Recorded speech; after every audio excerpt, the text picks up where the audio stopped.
манай парламентын боловсрол хөтөлбөр нь 2021 оноос үйл ажиллагаа явуулаад өдгөө бол 5 дахь жилдээ үйл ажиллагаа явуулж байна. За энэ хугацаанд сурагч багш, за сүрийн парламент хөтөлбөр, за мөн оюутны дадлагчигч хөтөлбөр гэдэг маш олон одоо нийгмийн өргөн цар хүрээнд бол одоо үйл ажиллагаа явуулж байгаа. За эндээс бол хүүхдүүд бол энэ сүрийн парламент үйл ажиллагааг хүлээдэг. За үүнд оролцоход одоо өөрийнхөө биеэ битгдэг юм болсон байна.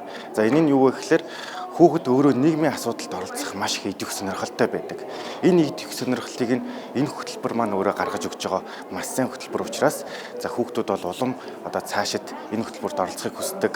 За мөн энэ хөтөлбөрийг одоо цаашид одоо түгээн дэлгэрүүлэхэд оролцдог ийм болж байгаа гэж багш миний зүгээс одоо үзэж байна. За Монгол улс бол үндсэн хуулиндаа эх орондоо хүмүүнлэг иргэний ардчилсан нийгмийн зохицлон байгуулна гэж одоо зорилгоо гаргасан байдаг.